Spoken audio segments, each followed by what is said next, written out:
could sleep anywhere. Lunkface tried to look sleepy because it would show how cool he was. He reached to shift his hat down over his eyes, but the hat was gone. Lunkface cursed and started to move out into the moonlight to look for it. He was hissed back into place. A series of little explosions sounded off in the distance, firecrackers like the rattle of machine guns. Where was the sound coming from? Hinton closed his eyes tighter. His chin pressed on his knees. His thumb was going to his mouth, but he scratched his nose with his thumbnail instead. Something rustled in the grass. They froze it. Nothing happened. An animal, a rat maybe. Rats eat corpses. That made them feel better. They all knew and understood rats. Hector said, "Man, we have to cool it here for a while.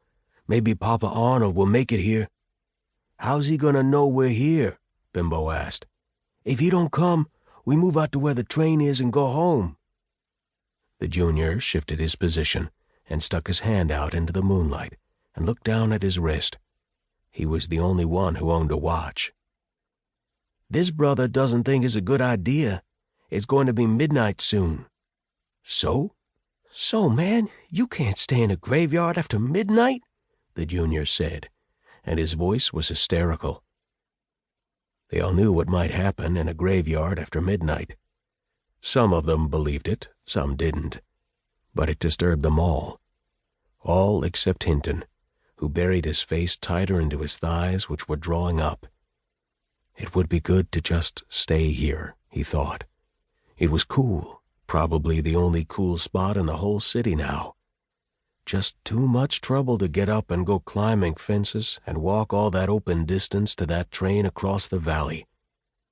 A few dull explosions sounded. "We got to get out of here. They come and get you," the junior said. That was silly, Hinton thought. "Man, I got to find my hat," Lunkface said. "That cost." "We got to get out. They come out their graves. Everyone know that." "We stay here a while," Hector said. "No one elected you father." The junior was shrill now. "You want to tangle about it?" Hector asked. No answer. "Someone has got to be the father till we get back home. You listen to me. We'll move out before 12. We have plenty of time." They waited. They listened. They looked out for the cops, the other gangs, the watchmen, while Hector made the plan for getting all the way home. July 4th, 3 to 4:30 p.m.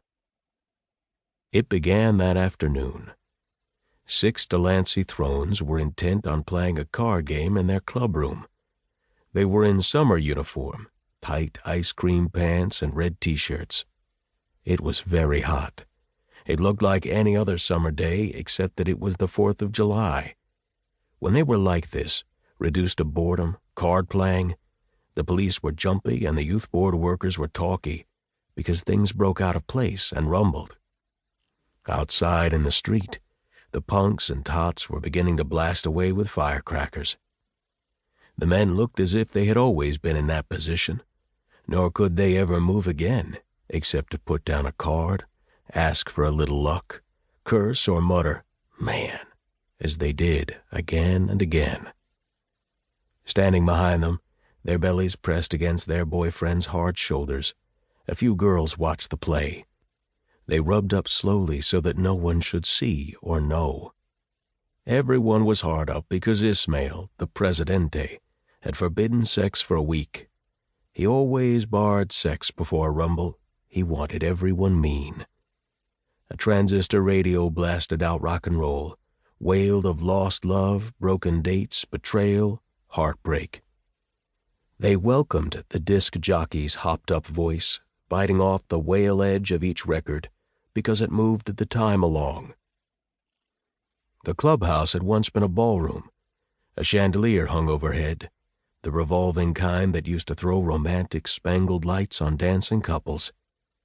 Toward the back of the room, a 3-seat shoe-shine stand was mounted on a plywood pedestal. Sitting in the right-hand chair, next to the wall-sized window, his sunglasses